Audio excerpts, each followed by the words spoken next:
இன்னைக்கு வந்து பார்த்தீங்கன்னா ஃப்ரெண்ட்ஸ் இந்த மாதிரி ஸ்ட்ராவை யூஸ் பண்ணி 5 நிமிஷத்தில் ஒரு ஸ்ட்ரிங் ஷூட்டர் வந்து எப்படி ரெடி பண்ணுறது அப்படின்னு சொல்லி தாங்க பார்க்க போகிறோம். இது செய்கிறது ரொம்ப சிம்பிள் தான். ஒரு ஸ்ட்ராவில் ஒரு சின்ன மாடிஃபிகேஷன் பண்ணாலே போதும். இந்த மாதிரி ஸ்ட்ராவில் மேலே கொஞ்சம் கேப் விட்டுட்டு கத்திரிக்கோலை யூஸ் பண்ணி வளைவாக இருக்கிற மாதிரி இந்த மாதிரி வெட்டி விட்டுக்கோங்க.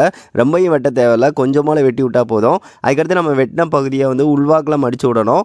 நல்லா வந்து மடித்து விடணும், அது நிற்காது. இந்த மாதிரி ஸ்க்ரூ டிரைவர் எடுத்துக்கோங்க. லைட்டாக ஹீட் பண்ணி கூட வந்து வச்சிங்கன்னா உடனே நின்றுக்கிறோம்.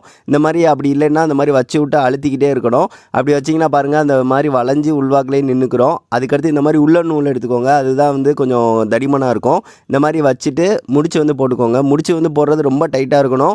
லைட்டாக வந்து அந்த இது இருந்தாலும் அதில் சிக்கிக்கிறோம். அப்படி இல்லைன்னா நீங்கள் ஃபெவிகால் இருக்குல்ல, அதை வச்சு மேலே லைட்டாக வந்து அப்ளை பண்ணிவிட்டு ரெண்டையும் வந்து ஒட்டி விட்டுக்கோங்க. அவ்வளோதாங்க, நம்மளுக்கு ஒரு சின்ன டாய் ரெடி ஆயிடுச்சு.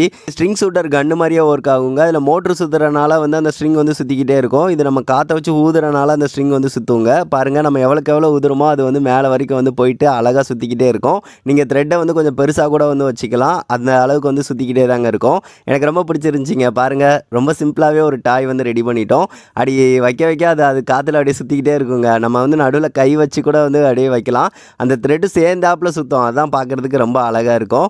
நம்ம காற்றை வந்து மெதுவாக ஊதிட்டு கொஞ்சம் அதிகமாக ஊதுறோம் அப்படின்னா அந்த வளைவாக வந்து சுற்றும். அதுவுமே நல்லாயிருக்கும். இதை கண்டிப்பாக நீங்கள் சின்ன பிள்ளைங்களுக்கு செஞ்சு தரலாம். அவங்களே செய்யணுனாலும் ஈஸியாக செஞ்சுருவாங்க.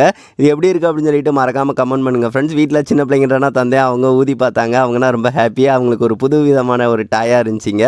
இது மறக்காமல் ஒரு கமெண்ட் பண்ணுங்கள் ஃப்ரெண்ட்ஸ், இந்த வீடியோ பிடிச்சிருந்துச்சி அப்படின்னா.